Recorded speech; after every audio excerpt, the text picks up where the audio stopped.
Hey, my name is Andrew. My name is Lee. And this is Whittaker Weekly. Let's get right into it. Sounds good.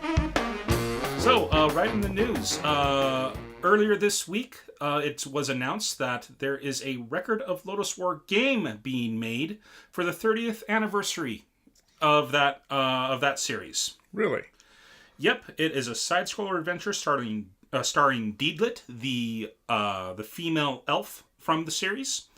And they've got Anime News Network has a short video on it. You can go to their YouTube, you can go to their website, and it just kind of shows the creation of the Deedlit character in the gaming system, in their engine, and then they show a little bit of gameplay.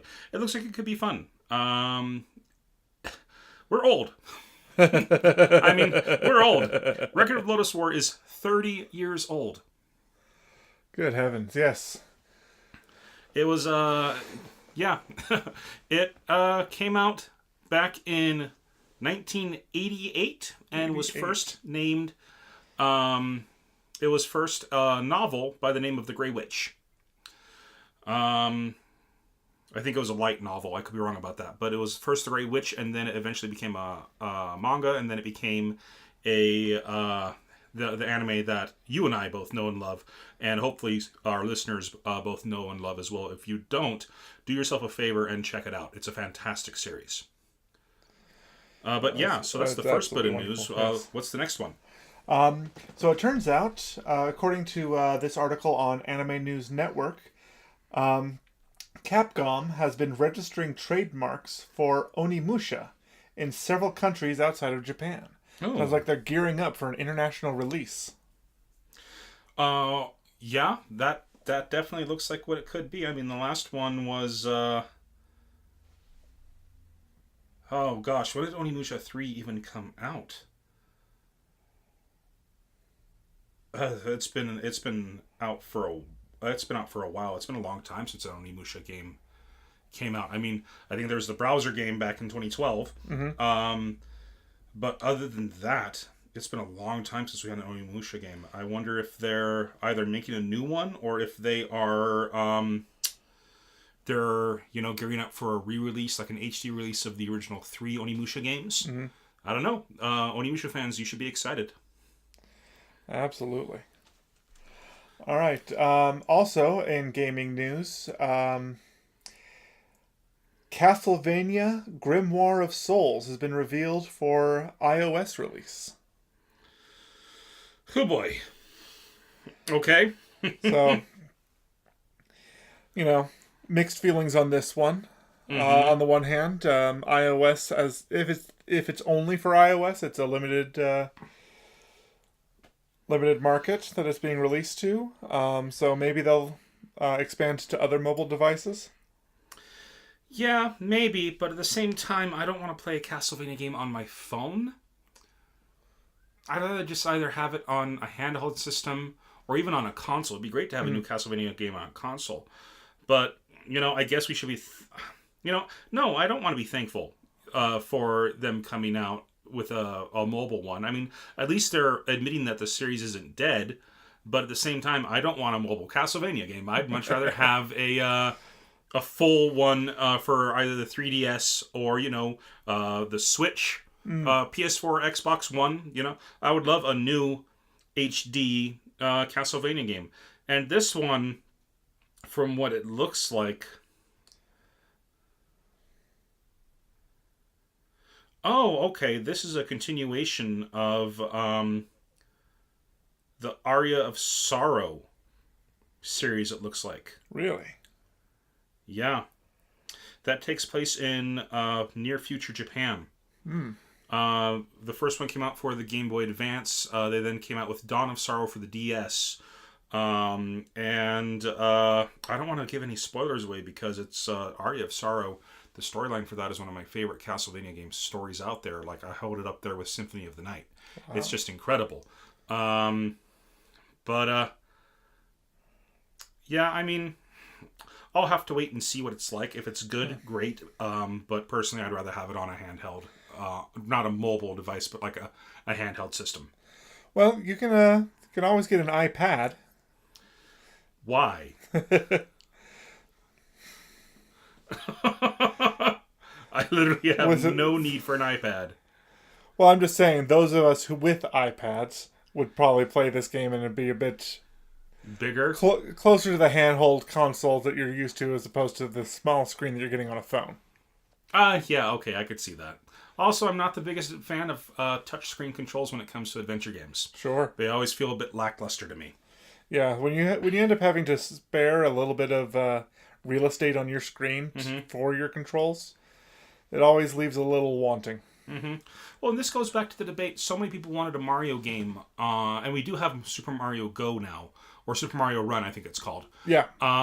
Which is fine, but they wanted a full-on Mario game where you had, like, you know, the jumping ability and the moving, running, and things like that for mobile devices. Mario Run is devised to be, you know, you're running and you tap to jump, which you can do combos and do various tricks with, but still it's an auto run system. So you don't have you automatically have less control than the very first Mario game. Well, yeah, and that's just what I'm saying. A touch screen is great for certain games. Not for a Mario game. For a full-fledged Mario game. For full-fledged Mario games, I mean, you should see some of the crazy stuff that speedrunners do, or some of the things that people do to get through the homebrew levels that people are coming up with. Oh, yes. You need precise, exact controlling in order to do a Mario game and do it well. You do not have precise, exact controls on a mobile phone. And so many people wanted that. Wanted a Mario game, like a full Mario game on the phone. And every time they brought that up, I was just like, wouldn't work. Wouldn't work. You'd have to get your precise controls down. And they would say, oh, Nintendo would find a way. And I just kind of now point to Super Mario Run and say, yeah, they didn't find a way. It's not possible. I mean, tap to jump is the best that you've got. Anyways, next bit of news. This is very, very exciting news. Episode 13 of SAO Abridged, a hysterical abridged series on YouTube. Episode 13 has a preview clip for patrons. Yes, if you're a patron of Something Witty Entertainment, patreon.com/SWE, and you're a patron paying $25 or more a month, you have access to the preview clip for SAO Abridged episode 13. It makes me very excited that they're continuing with that series because it deserves to keep going. Yes, and on the same article, they mentioned that they're now working on building a My Hero Academia abridged series as well. I'm really looking forward to seeing what they do with that. Given their track record, I bet it's going to be brilliant. Well, and it's a show that I don't want to say deserves an abridged series because usually that means it's a bad show. Yes. But in My Hero Academia is fantastic. It's wonderful. It is. But I think it's the kind of show that would make a very good abridged series when in the hands of the right people.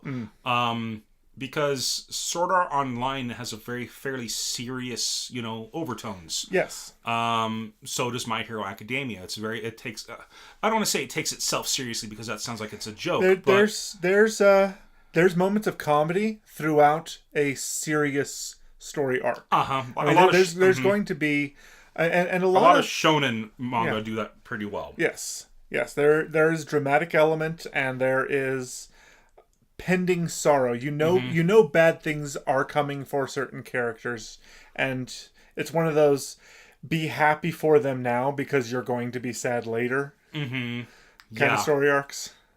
Yeah, something like that. It's but it's deep and it's moving and it's beautiful. I completely agree. And so watching what so we're looking forward.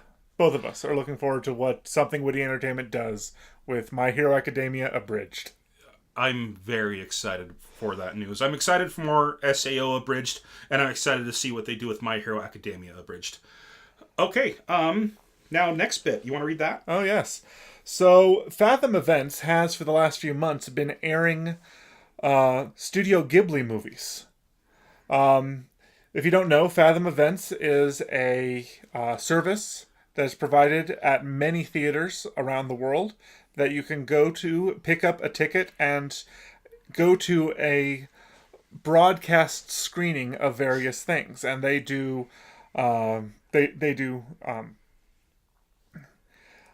live performances from the Metropolitan in New York City. They do a number of other. They do opera, Broadway, all sorts of things, all sorts of events that bring people together. But something that they've been doing is Studio Ghibli movies. And this month, next week, they're doing The Cat Returns. They'll be doing the dubbed version on April's 25th and 22nd and 25th, and the subtitled version on April 23rd. And next month, they're doing Porco Rosso on May 20th, 21st, and 23rd. As well as they have a one showing of Digimon Adventure Tri Coexistence, a new Digimon movie for May 10th coming out. Cool. So, yeah, they did this last year. I went and I saw several movies. It was called Ghibli Fest 2017. This is Ghibli Fest 2018. fantastic. So pretty much every month for the following year, they're going to be airing a Studio Ghibli movie at a Fathom event. And I love Fathom events. They mostly because they're the best chance that I have to see MST3K live. For those Mystery Science Theater 3000 for those younger listeners of ours. They call themselves Riff Tracks now. Well, they don't call themselves Riff Tracks. It's the company name is Riff Tracks. The company name is Riff Tracks. Okay. They don't. They're still doing Mystery Science Theater 3000 on Netflix now. It's done by the same people, but with new actors. Yes. But the original actors and the voices for Tom and Crow, they are the three guys who pretty much wrote all the jokes and everything, and they're doing it now for Riff Tracks. Now, twice a year they do a live performance, and it's thanks to Fathom that I get to see those live performances. Now, aren't Patton Oswalt and Felicia Day involved in the new one? Aren't they like the villains who send them movies? I think so, yes. So that's fantastic. I'll have to double check. But yeah, Fathom Events is great. So we'll keep you up to date when new things are coming in the following months. Yeah, it's a little bit pricey, but you get a couple of chances to see it and then it's done. So I think it's worth the price of admission. All right. And for the last bit of news, something that I just came across as we were prepping for tonight's episode. EA says that loot boxes in Battlefront 2 was a big mistake. Captain Hindsight. You don't say. You don't say. Everybody said it was a mistake before they released it. But it seems that now EA is finally admitting that it was a big mistake. Yes. And honestly, it's a big mistake that cost them my money because of the horrible mishandling of Battlefront 2, I've sworn off from ever buying an EA published game ever again. I'm done with them as a game studio. They are awful, and I would not shed a single tear if they were to go bankrupt tomorrow. So those are my non-controversial opinions on on EA. Anyways, yeah, there's that little bit of news we came across. Yes. Anything else we want to cover before we jump into 3 episodes in? No, not really. I was thinking about loot boxes and a video I saw on that Extra Credits did that kind of explained the theory behind why they tried it, and then a couple of legal ramifications and why loot boxes are technically not gambling. Mm-hmm. Because you don't have because what you get from the boxes are not immediately a monetary value item.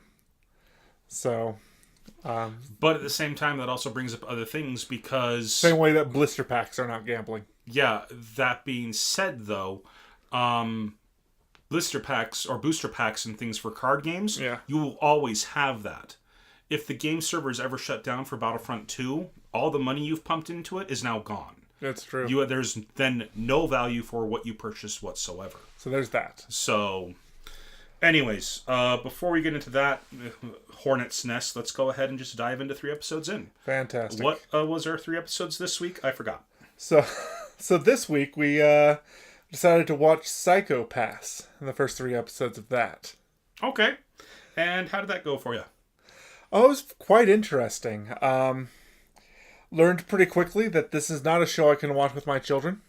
Nope. In the first 10 seconds or so, you learn very quickly that this is not a show for children. No.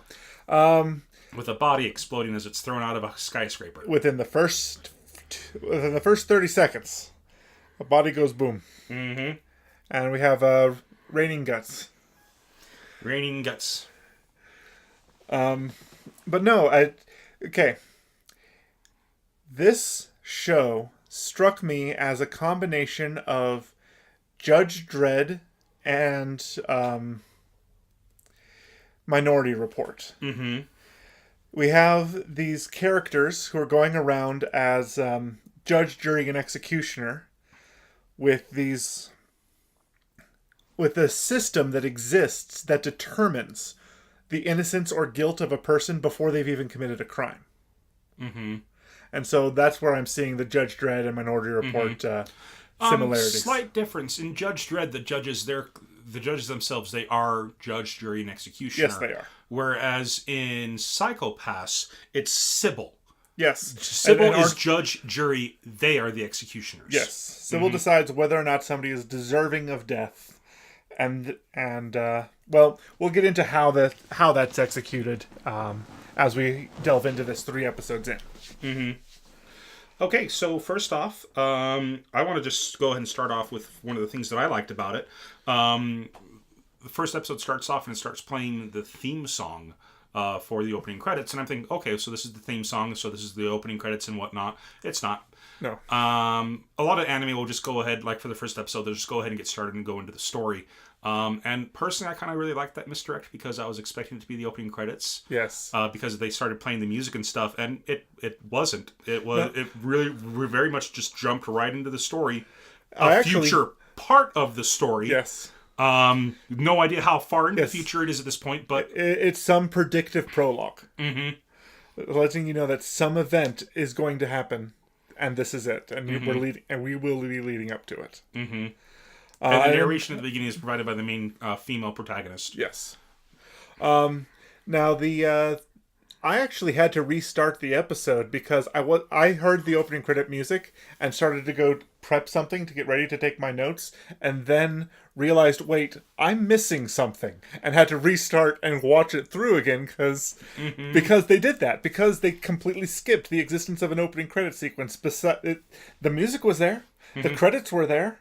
There were no. Well, but like I was saying, most of their anime, when they have the first episode, they don't bother doing the opening credits until the very end. Yes, they just go right into it and start going. Yes, and so personally, I like the change of pace. I thought it felt different. It felt new. It made you realize you had to be paying attention. It made me feel like I was in for a different experience in this show than I had been for other anime. Mm-hmm. And so far, this is kind of a throwback to 90s kind of psychological game anime. And not so much the more modern day stuff that we see in anime. Right. So, anyways, so it opens up on our protagonist. Let me go ahead and pull up my doc here that has everybody's names. Yes. Kogami Shinya. Kogami Shinya is fighting this guy who has some kind of a buzzsaw in this giant tower. And he's about to pull the gun on him, but he pulls his gun on him. Kogami pulls his gun on the guy with the buzzsaw, I should say, just for clarification. And doesn't pull the trigger, but seems disappointed. And at first you don't know why. And later on throughout the episodes, we learned that, the gun is connected to Sybil, and Sybil gives them a rating whether or not this person is deserving of death. Yes. And at that point, apparently the person wasn't deserving of death. This guy's here trying to kill me, and it's still not good enough. Yeah. And so he... well, I wonder if it has something to do with that helmet of his. Because the guy with the buzzsaw had a very odd-looking helmet on, and when he got thrown out of the window, part of the helmet got disconnected. Ah. And then he was able And then Sybil was either able to recognize him or something, and he was able to then kill him because his gun does not activate the kill mode unless Sybil says so. Yes. All right. Which brings us into what's going on in this series and why it is called Psychopaths. And what happens is every citizen is given what's called a psychopath. And what it is it is an evaluation based on a multifaceted evaluation that a AI gives every single citizen based on their behavior and their associations with one another. And it's this very deranged credit score that determines determines your likelihood of committing a crime. Your likelihood of committing a crime, but also determines what your entire life is going to be by the time you're 5 or earlier. It's true. That happens too. One of the characters reveals that he is where he is because he was declared to be a potential criminal at the age of 5. And that therapy would do nothing to help. So, yeah, it's... So this... I don't know about you, but I know plenty of 5-year-olds where I think therapy wouldn't help, but they grow up to be pretty okay people. Yes. So, anyways. There's a line in, what's it called? Criminal Minds. That's the show I was thinking it was like. It's also like Criminal Minds, where it's doing these criminal profiling. Something someone says is you can't profile a teenager, they all profile as sociopaths. Well, and then real fast, before we go into the start of the show, the opener... We're also introduced to Makishima Shogo, who is a man with white hair, and they say that these two were not, they were not, boats in the night just passing each other. They knew more about each other than anybody else in the entire world, that they were destined to be here. Yeah, destiny had brought these two together. And that's where the opener ends, and we get taken to... I don't want to say modern day, but, that's the future, so it takes us to the earliest point in the narrative chronologically. We'll just call it modern. Okay, Yeah. We'll just call it the now. It takes us to the now. Takes us to the now of the story, where we get introduced to another character who is our point of view character. Tsunemori Akane. She is a brand new officer. Shoot, I know that you have it written down here. I'm trying to remember what her position is actually called. Okay, she is an inspector. She has been hired on as an inspector, and we come to find out that she was a genius level student who passed so many different exams that she could have chosen to go into any field, and for her own personal reasons chose to be an inspector, despite all of the opportunities that she could have done more exciting careers that would have set her financially for life, things that were safe to do. But her reasoning that she gave was that she had taken all these exams, but in every other field there was somebody else who would also ace the exam. Whereas she was the only person to ace the inspector exam. And she thought, because I'm the only person to have aced this, there must be something I can contribute to this system. That's the reasoning she gives. We don't know if that's the truth. No, yes. She utters that as her reason. Anyways, I kind of interrupted you when you were talking about the Sybil system. Yes. So let's go back to that. Okay. So the Sybil system determines a person's latent criminality. Meaning it gives them a number saying the likelihood of this person committing a crime. There is and the problem with this, and the show itself exists as an examination of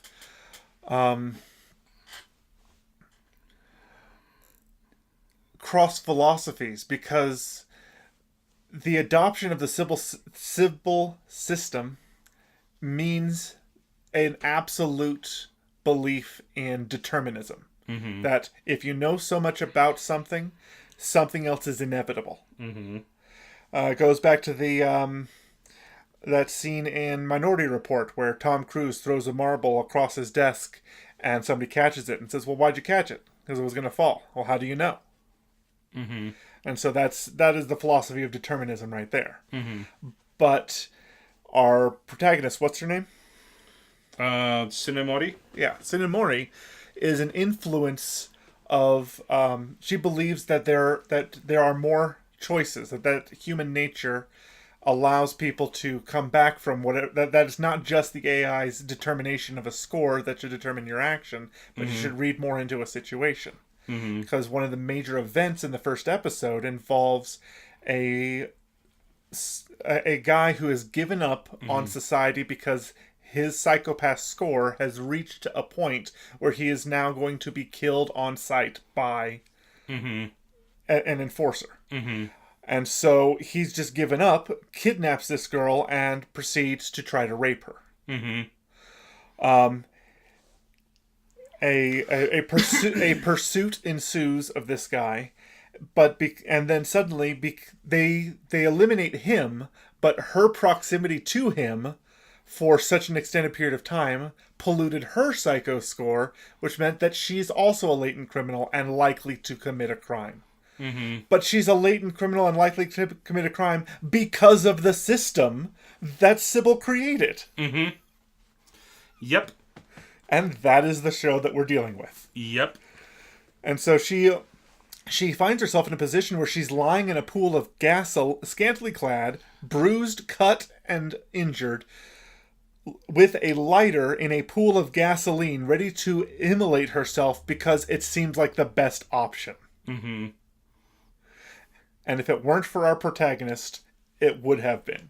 She was the only source of sense in this whole thing. And it meant shooting her partner in the back. Not really her partner. Okay.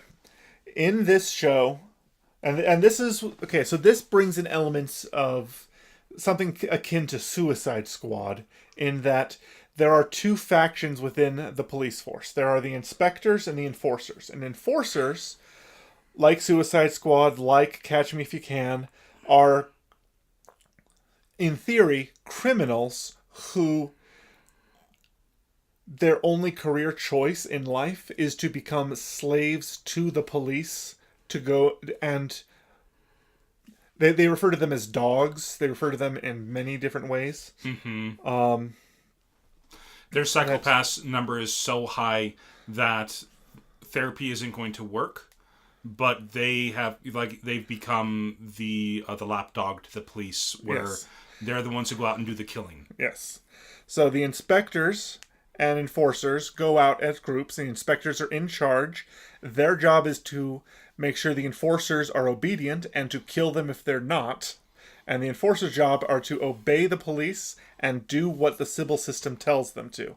Because the Sybil system communicates them directly through their guns, which are amazing. The Dominators. Let's go ahead and talk about the Dominators a little bit. Yes. So the Dominator is this gun, and this is the first exposure I ever had to this series was the Dominator as a prop being presented at some anime convention. I don't know if it was Anime Expo or Comic-Con or something, but it was this amazing prop of a gun that opened up and moved around. And I linked you a clip to you of what I initially saw. I've seen that too. So being able to connect that cool little prop to the show that it's from, finally, is a wonderful thing. It's the anime version of the Lawgiver from Judge Dredd. Yes. Judge Dredd, the Lawgiver, it's a gun that's DNA coded. It does not fire unless it's for the person that actually it will explode in the hand of the person or like cause an explosion. Cause the hand that doesn't belong. Okay, the hand that it's not registered to will explode if holding that gun. Yes. It's like the sword and blade. Yes, it will harm a non-registered user for attempting to use it. And it is connected directly to the Sybil system. Now, what we find out is that the Sybil system runs... No, it won't harm someone. Does it not cause harm? No, because remember, the guy who... the guy in the very first episode, they slid their guns because he was threatening the girl's life. Right, and he was shot by somebody else. He was shot by someone else. He was shot... Yeah, it wouldn't work for him. Yep, that's one of the big differences between the Lawgiver from Judge Dredd and the Dominator, whereas the Lawgiver is the one that will cause your hand to explode if you are holding it and you're not the registered user of the gun. Yes. Whereas the Dominator just won't work because it's only designed to work with an enforcer or an inspector. It needs to be in the hand of the registered officer, either enforcer or inspector, and it needs to be pointing at an individual that Sybil deems worthy of either stun or lethal force. Mm-hmm. And then it will work. It is a very complex piece of hardware. Mm-hmm. And I'm not sure exactly how it comes together, but whenever somebody's communicating with it, it shows as a readout in their irises. Mm-hmm. So I don't know if they have contact lenses that it's connected to, or if it projects, it tracks the user's face and projects on their eyes. I think it's a bit more than that. Remember how in episode 3, we're skipping a little bit here, but in episode 3, I think it's like in Ghost in the Shell where they just see the display in their eyes because they're wired that way. Remember how they say in episode 3... Well, in Ghost in the Shell, they were cyborgs. Well, they had cyber brains. Not all of them were cyborgs. Even normal humans were considered normal if they just had a cyber brain. Okay, yeah. But in this show, remember they go to that factory in episode 3. Yes. And in that factory, they say, "Oh yeah, we're not even wired to connect to the internet." Yes. So I don't know if that was referring to the station itself or the factory itself, or if it was referring to the workers. Mm-hmm. Okay. If the workers themselves were not wired it was definitely the facility, because they couldn't use their guns to scan people deep in the facility. They needed to have a wired connection to bring it in. That's because of all the signals and things that are going through the factory but the foreman mentioned that it was a hack-proof facility because it wasn't connected to the internet. There was shielding, and there was... he said they built an anechoic chamber, which means no echo. So it means that it kills sound waves. Okay. So that might be part of it too. Like I think maybe wireless. I'm not sure how the thing is projected. We started on this tangent because I don't know how they're projecting the information onto their eyes. They just seem to glow blue when they're getting the information. It could be something as simple that it's projected straight into their eyes. It could be something, where the guns... the thing is, we're not seeing, like, rays coming from the gun to them. It's just there. Mm-hmm. So it's hard to tell what exactly is happening. Mm-hmm. We might find out more soon. It's just established that that's how it's coming together. And due to how they also get dressed... that might be connected to that as well. Yeah, how they get dressed. We had a little bit of a conversation about this before. It's before we started recording, but the main girl, Tsunemori, she wakes up the next day after having... in order to save the girl's life, she shot her... her enforcer. Kogami. She shot one of her enforcers. Uh-huh. And then she started talking to the girl and calming the girl down. Yes. And after the girl got calmed down and, let go of the lighter, disengaged the lighter and then dropped it and stuff. And then she was knocked unconscious by another inspector who shot her with a stun blast. Yes. But the next day she wakes up. Tsunemori wakes up thinking that, what have I done? I shot a fellow officer. First day on the job, how badly could I have screwed this up? Could there have been anything worse? And she wakes up with this hologram of a pink floating jellyfish. Yeah. Telling her it's time to get up, time to get ready for work. In a dingy, drab, concrete walled apartment. Mm-hmm. Nothing all original at all. Or nothing, not original, but no... just really drab, empty, except for her bed and her, and she. And he asks her something. I didn't follow what it was at the time, but he asks her something, and then what she style mentions or something would you like? She mentioned something about some kind of hotel room, and then he changed and he projected a hologram or something to make the room look like a room from that hotel. Yeah, it's like her. It's like. It seemed to me that she was on a holodeck, that the change in this room was tangible, even if it was fake. Mm-hmm. Which kind of is to have that thrown in the second episode and establish it really hammers home just how it's very symbolic of how the society is at large. Mm-hmm. Is that everything is. everything is beautiful and calm on the front, but just go a little bit further in and it's dark and cold and unforgiving. Mm-hmm. And it looks pretty so long as you don't look too deeply. Mm-hmm. Yeah, that's what And most that's utopia stories end up being about. Yes, this screamed. This felt very much like it could have been written by Philip K. Dick. Mm-hmm. But yeah, she then has her her personal assistant, and then as she's in the shower, this is another thing that I liked about the show, and I wish that we had something like this. Her assistant told her how many calories she had yesterday and how many calories she should have for breakfast this morning. And then she just says, I want a 200-calorie Chinese breakfast. Yeah. And he's like, okay. And then makes her breakfast while she's in the shower. And I thought to myself, that's cool.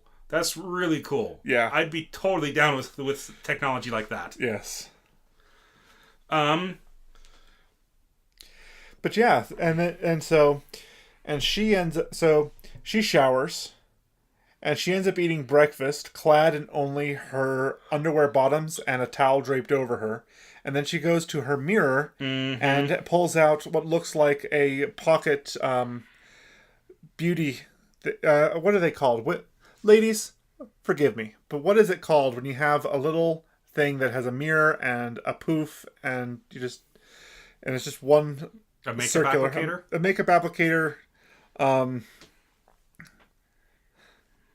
Anyways, one of those things, but she opens it up and has different buttons and controls, and as she pushes the different buttons, the mirror she's standing in front of shows her, and what's happening is that clothes are generating on her body. Mm-hmm. And as she's changing buttons, it changes what clothes she's wearing. Mm-hmm. She's trying different things out, trying different styles out. And it looks like she's actually she's going through her inventory and saving what she's going to wear during the day. Because later on in that day, she has that little compact. It's called a compact. That's what it's called. Mm-hmm. She has a compact. She pulls it out, pushes a button, and goes from her casual clothes she had a lunch with her friends with to her business clothes that she goes to work in. Mm-hmm. Right there in front of her building. Just push a button, and she's in business attire. Mm-hmm. Which... Again, it shows it's so symbolic of the society they're in. It's just a thin facade that everybody accepts exists. Mm-hmm. Well, yeah. Yeah, and we were talking about, like, this conversation kind of spawned off whether or not it was a hologram or the clothing was actually generating and stuff like that. Well, is it a hologram or is it a replicator that is capable of doing it? I mean, because, yeah, she's in the rain and she's getting wet and her clothes are getting drenched. So it's clearly not... It's physical. Not a hologram. It's not physical. Yeah, it's not just packets of light. It's the clothes were getting wet. Unless it's so advanced that it knows to look wet once it goes out in the rain. But we're not going to go ahead and cover that. No. But it could be any number of technological things that they just accept and don't bother explaining. Yeah, well, and that's fine. That's great for world building. You don't need to explain your technology to your audience if it's so well integrated into the world that everyone in the world just kind of accepts it. Yeah. So it's just one of those, Mm-hmm. So long as it's visually interesting enough to let you know that something is different about this. This is the future, and it's different than what you've had before. Mm-hmm. So it gives you that much. Mm-hmm. So let's go ahead and move on to the next point. And you want that should be your point. Oh yes, the relationships of the inspectors and the enforcers. Uh-huh. Okay, so as we've established, inspectors are people who chose the job and have career options and can leave the precinct and go and have regular lives. Can they really, though? Well, she can. She might be able to, but it also kind of feels like that once you're in a job, you're stuck in that job. Well, there's... Well, no, that's not true. In episode 3, they talk about transferring people to different places. Yes. So it depends. The system determines how socially mobile you are. But no, just demonstrated that once she got this job, she was still able to go out and have lunch with her friends. That's not true for the enforcers. So the enforcers are in the building when they're not on assignment at all times. Well, the enforcers are prisoners, yes. like we established earlier. That's what I'm explaining is the difference between them. Okay. Is that she can go out and do things and have a social life, and the enforcers cannot. Okay. Now, we've been introduced to 3 enforcers at this point. One of them is a no-nonsense girl who seems to be... We met 4 enforcers in the first episode. Oh, is the grizzled old detective? The grizzled old detective is an enforcer. He's not an inspector. Okay. All right. I wasn't counting him because of how much character he had. Sorry. Yeah, when I first saw him, I thought he was just going to be, a throwaway character, but he's actually pretty deep and has really helped move the plot along. Indeed. But their names are Ginoza Okura, which is the name of the... Oh, hold on, sorry. Ginoza is the name of the second inspector. The one with the hair in front of his face. The hair in front of his face, wearing the glasses, and is a jerk who expects to maintain the status quo. Yeah, he wants to maintain the status quo. Okura Nobuo is the old detective-looking guy with the trench coat and the cybernetic hand. He follows the trope of the grizzled old detective in the noir stories who's seen it all and.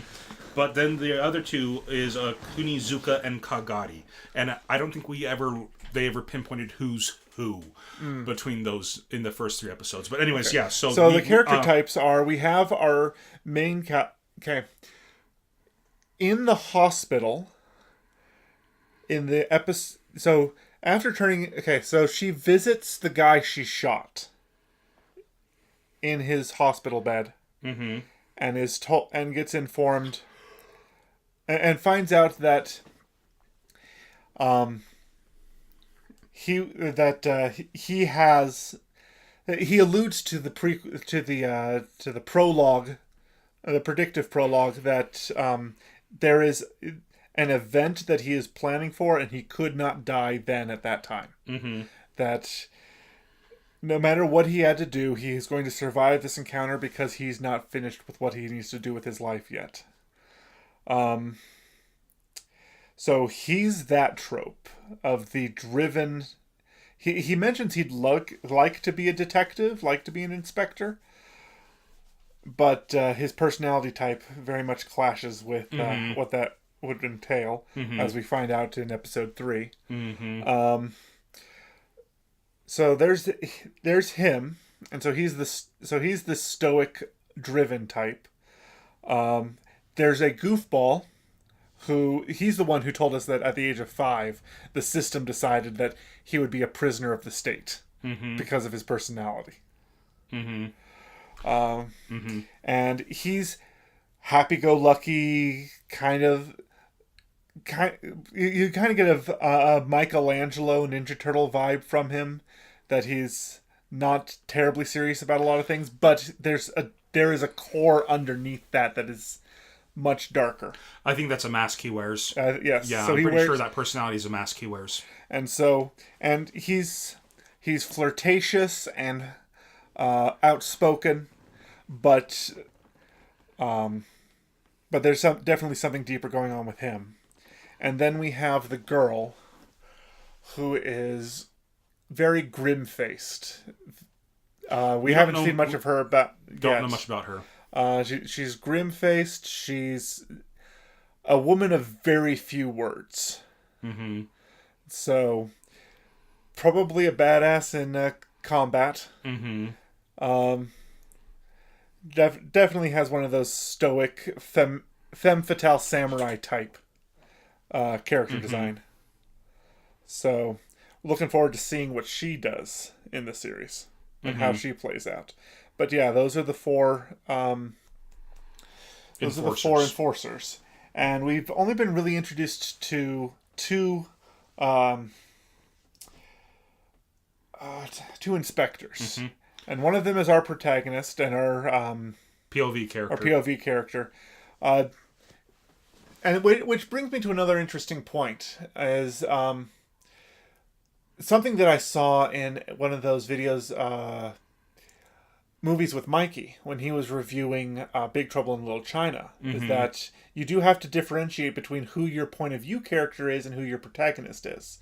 In that the protagonist is the one whose decisions that they make move the plot forward. Whereas a point of view character is the person who you relate to because they're the ones who bring you in to the depth of the story. They're the ones who you see the story. You see the eyes the story through their eyes. Yes. So in Star Wars, the point of view character was C-3PO because you followed his story arc getting to Luke. But Luke was the protagonist. His decisions drove the story forward. Okay. And then but the funny thing is, with Pirates of the Caribbean, the protagonist was Orlando Bloom's character, because his decisions drove the story forward, not Jack Sparrow's. Jack Sparrow was the one we wanted to know more. That was the interesting party.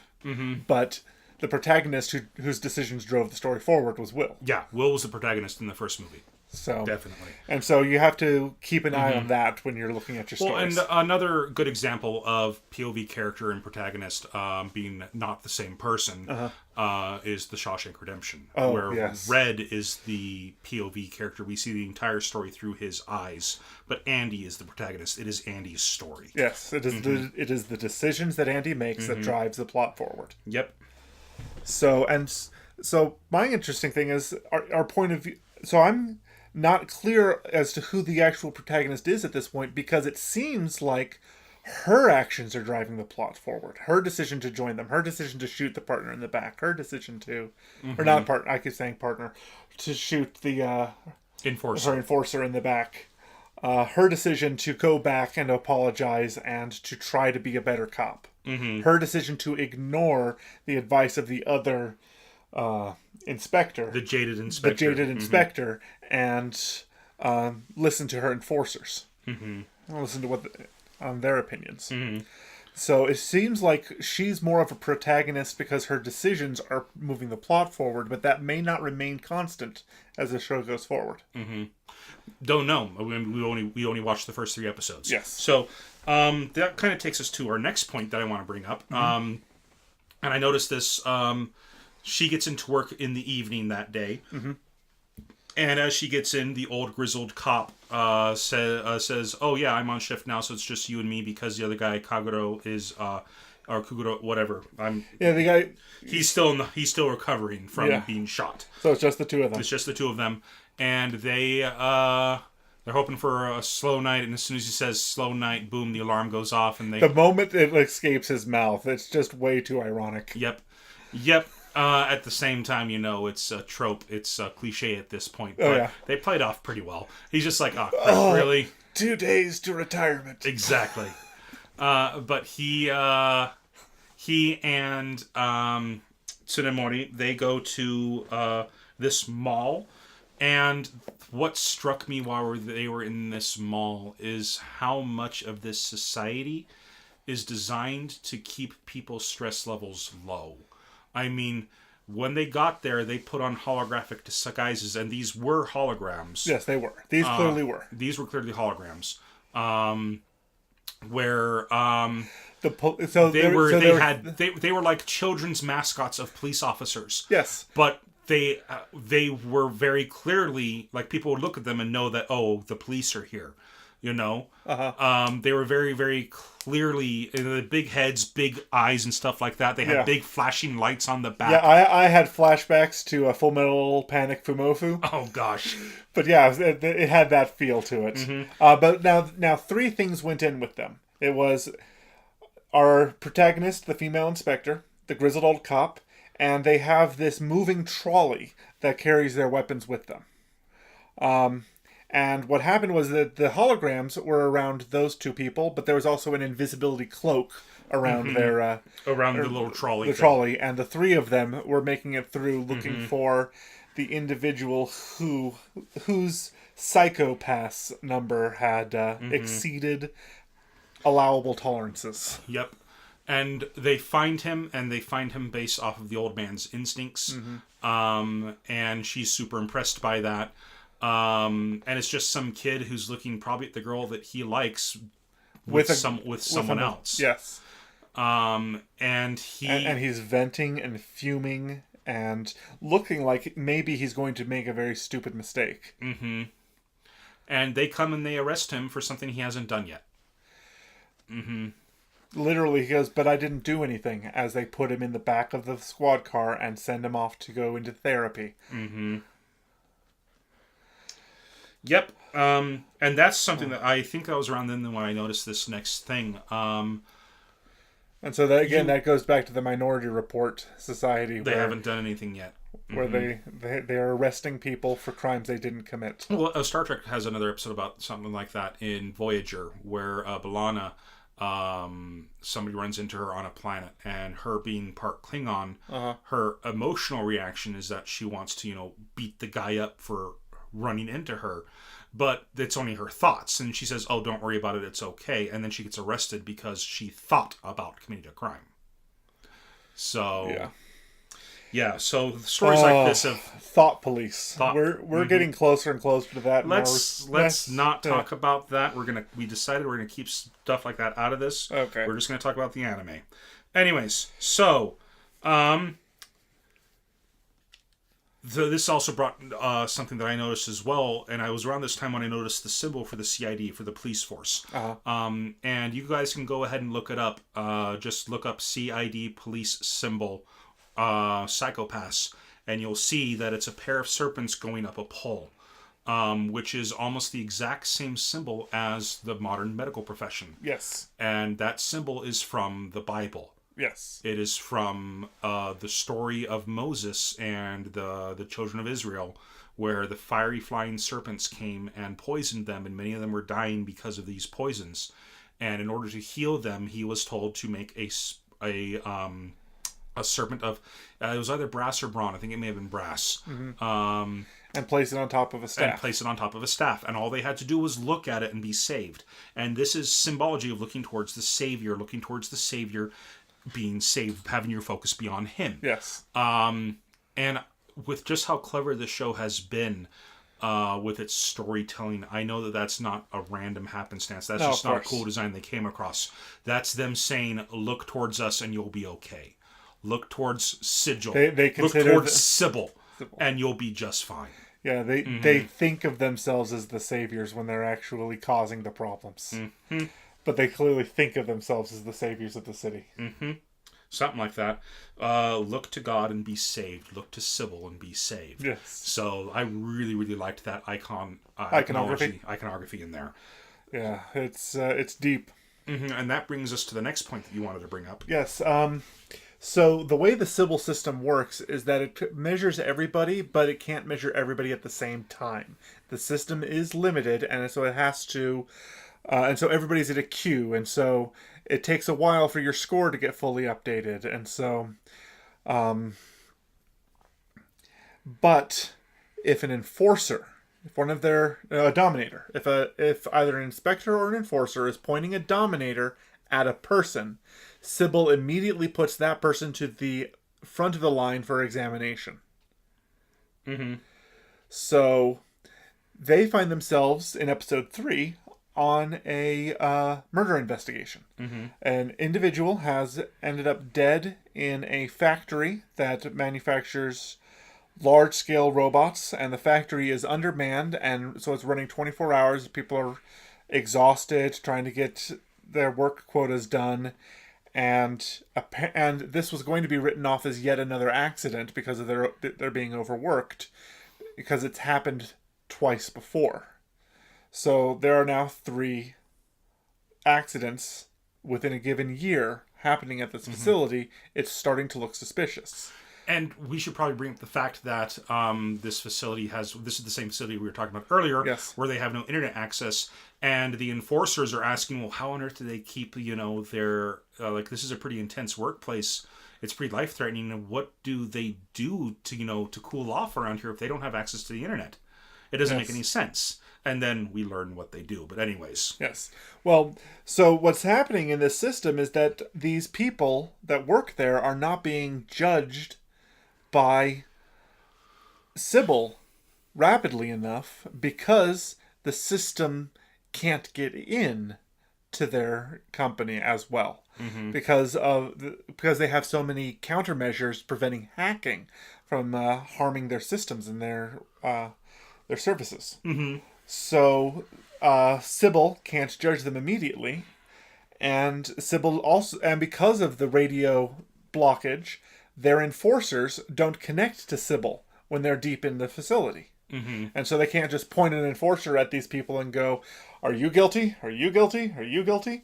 And then the system would determine who among them were guilty.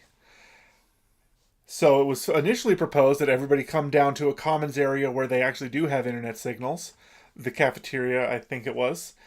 They have everybody lined up, and then they would be judged by Sybil, according to through a dominator. And the very suggestion of that was met with a ton of red tape bureaucracy that was thrown at them through the because it's a government facility and they don't want. And so, like, it's not my department. You're going to have to file an injunction with this department to get permission to file an injunction with this department, and it just becomes this horrible mess. Well, while they're trying to figure out a solution to this mess, they find out how the other employees are relieving stress. They find one of their own who they isolate out and abuse physically and verbally. They assault him. And it's absolutely disgusting what they get away with in this system. And the idea is, and then it just highlights the corruption of the Sybil system, is because this is the way that things have to work in this system. So they find people who would make good victims, people who can get their jollies off of people who make good victims become employed there. People who get their jollies off of abusing other people who are weaker than them get employed there, and managers who can tolerate this become managers there. And the idea is that this person should, after a certain period of time, be transferred out, and so that he can escape that environment, and then they get fresh meat to abuse, and that cycle should continue. But something happened. This guy wasn't transferred in time, and that's when the first accident happened. And then the second accident. And then after the third accident, and they're checking this guy's history. So some judging is happening. They're getting colors. They're getting judged by Sybil somehow. And they're finding some judging happening. They have a history on him, and they're finding that after the accidents, he's getting happier. He's getting less likely to commit a crime after an accident happens. Well, why should this be, thinks the newbie. And all of the enforcers are like, really? You don't know why this is? Even before we adopted this system, we know why this is. And so our main male protagonist decides... Kagami. He's back up on his feet at the beginning of this episode. Yes. At this episode, he's on his feet and has joined them for what's going on. He confronts the victim of the abuse. With permission from the inspector.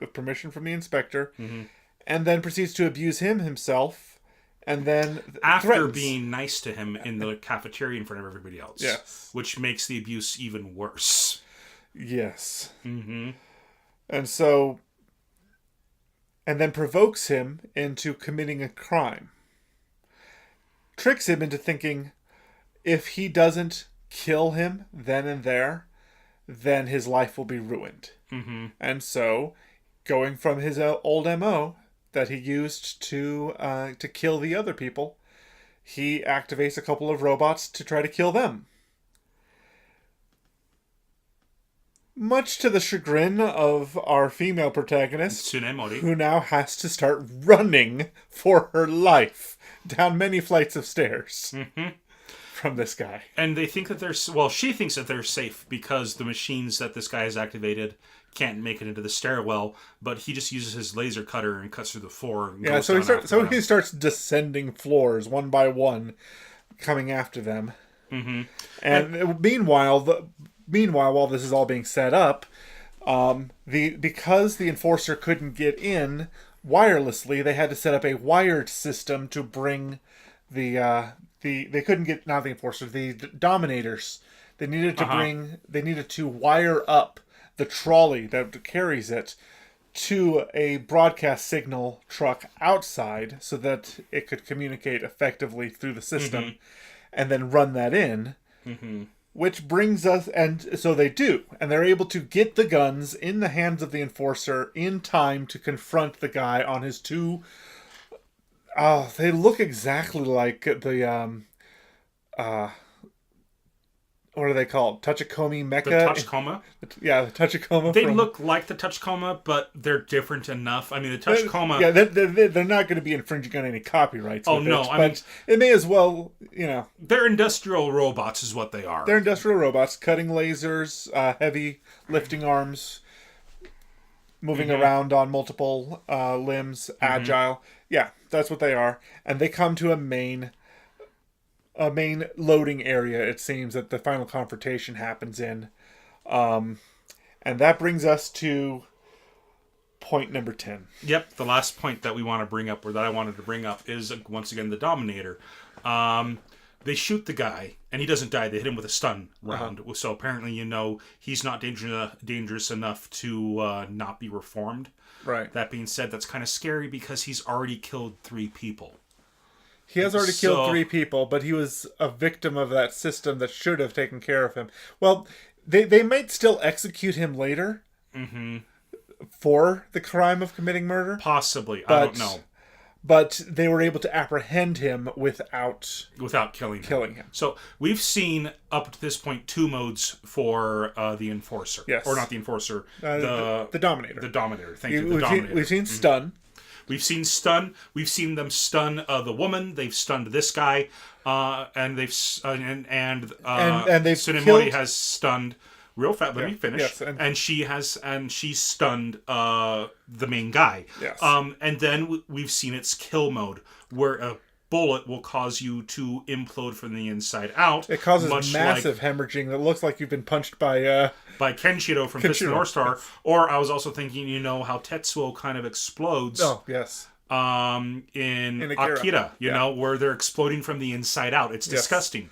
And so that's happened twice. Once in the first minute of the first episode, right after somebody gets thrown out of a skyscraper, and we just kind of see his guts up in the air. The second, the rapist. The potential rapist.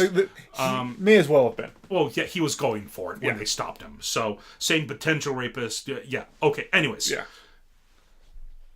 and then we get to see the Dominator's third mode, which I don't know what it's called, and perhaps the Dominator has even more modes as we go through the series, but the Dominator seems to change modes depending on the threat level. And there's more than just kill shot and stun. This shot, it took a little bit to charge, but once it fully charged, he was able to punch a hole through these industrial grade robots. Which his aim was absolutely spot on, because when you see the actual shot of what happens to the hole and the robot falls down, he had just barely missed Tsunemori. And then he shoots the other one, but the displacer, or I'm forgetting the name again. The Dominator. Dominator, thank you. The Dominator is a really, really cool weapon. Yes, it's really cool. I'm looking forward to seeing what more comes of it. So this anime comes as an amazing package. It's got your action, it's got your mystery, as it's a cop drama, and procedural investigation type. So you've got your interest there, but it's also got the layers of depth with what's going on with the with society, and a society being run by an AI deciding who lives and who dies. And all of these different elements combining together is going to make for a very interesting piece. So you've got your shallow levels of interest, so it keeps things exciting, and you've got your deeper levels of interest, so that the excitement is also interwoven with meat. So I'm really excited for this. Oh yeah, same here. I'm very much excited. I'd like to see more of it. Okay. There's a lot more of it. Yes. And since I've already finished all of A Certain Magical Index, okay. including the 1.5-hour movie that's the final episode. Oh wow. Well, it's not even really the final episode. It kind of takes place in between two of the arcs. Okay. I forget where, but it's a real fun show, and I really want to get on to the next show, but I'm kind of waiting so we can go ahead and do 3 episodes in for the next show. But anyways, and also there's doing a 3rd season called A Certain Scientific Accelerator. Okay. So the Accelerator is going to be the main character of the 3rd season. So you've met the Accelerator, haven't you? Maybe. Guy with the white hair who's able to change vectors. No, I haven't met him. You haven't met him yet? No. Okay. No. I won't spoil anything, Okay. but he is the most powerful level 5 in the city. Okay. Okay. That's all I'm going to tell you. Anyways. I think I remember Doug saying something about how the ability to change vectors as a superpower is like the most OP thing he's ever seen. You should see what this guy does with it, because everything is vectors. Everything has vectors, and he has power over them. Holy cow. Okay. Yeah. Anyways, so next time, speaking of Fist of the North Star, okay, I have picked Fist of the Blue Sky Regenesis. What is this? Which is a series by the same guy.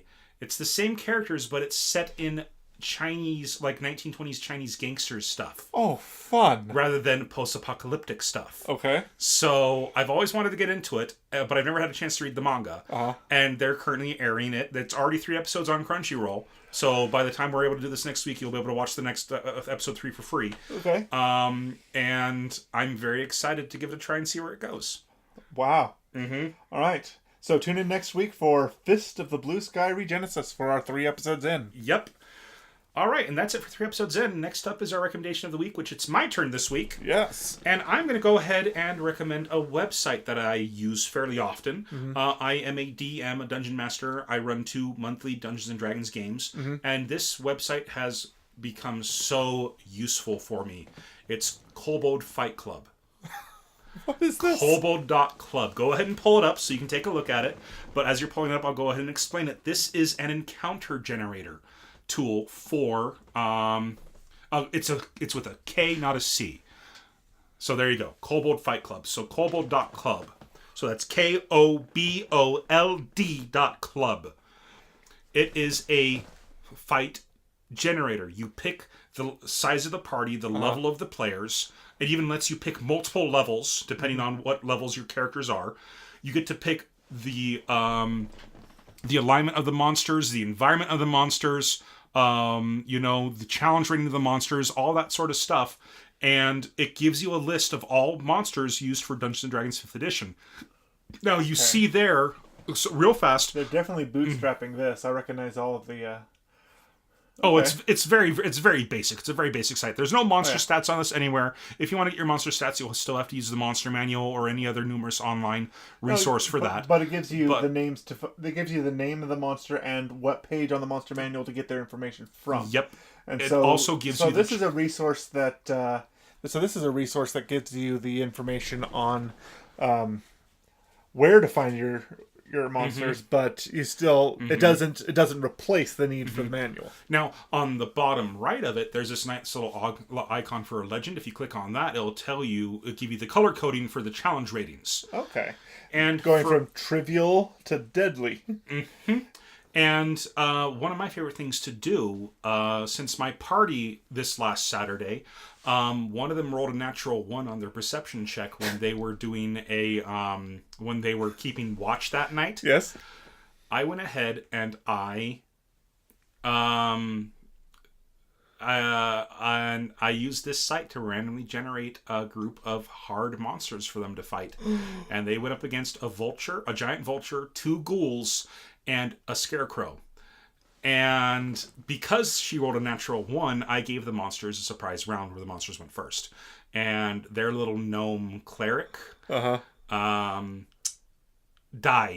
in the first round of combat because the giant vulture gets 3 attacks. Oh no! And because she's prone because she was sleeping, every single one of those attacks got advantage. So, for the way advantage works in 5th edition is that you roll the d20, the attack dice, you roll it twice, and you take the higher of the 2 numbers. I rolled 2 criticals. Oh. They saved her. They were able to save her and bring her back and stuff like that. But yeah, they That's not good. no, that's not good. So, but yeah, I just did random hard encounter, and boom, it came up with an encounter like that. So I highly recommend this site. It's very, very useful for new DMs, even for like experienced DMs. It's still great to be like, okay, boom, random encounter, here we go. Fantastic. I love little resources like this that are just automatic generators. I highly recommend kobold.club. That is Kobold Fight Club. Once again, the URL is kobold, KOBOLD.club. All right, fantastic. All right, and next it's our creator shout out. All right, and I am very proud of our creator shout out this week because this week someone dear to my heart has started selling some products online.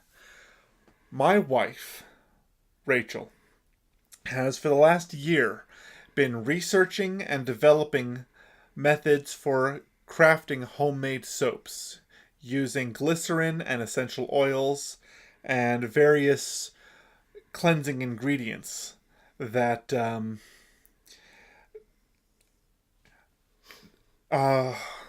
just so good for you. She has sensitive skin. She can't usually use regular even store-bought soaps and detergents. If you look at the ingredient list, for whatever reason, some of them have aluminum in them. And I suppose that works as a exfoliant or something, but she has an aluminum, and she has a skin allergy to aluminum. And so soaps and deodorants with that ingredient she can't use. So she started looking into this and seeing places online. And so she started her own Etsy account. And now we're selling soaps online. Her goal is to start selling enough to pay for karate lessons for our kids. And cool. Various other activities, get them out of the house, get them more involved in things. Mm-hmm. So you can find her shop at etsy.com/shop/Ellsworth Soaps. That's Ellsworth with 2 L's. Soaps, all one word. And we got 2 products up as of last night, and she's got 7 more ready to put in. We've even picked up a nice little light box for doing some quality photography for it. Because when you're selling things online, the picture is everything. Mm-hmm. The picture is the deciding factor for most people. So, getting some quality photos in. Able to use some of my my own photographic skills. Okay. In that regard. And, cool. Yeah, so again, her shop is at etsy.com/shop/Ellsworth Soaps, plural. And so give it a look. Okay. So that's our creator shout out for the day, for the week. Okay, awesome. I think that wraps it up for another episode. Anything else we want to cover before we close out? I think that covers everything. All right. Well, I've been Andrew. I've been Lee. And we'll talk to you guys next week. Bye-bye.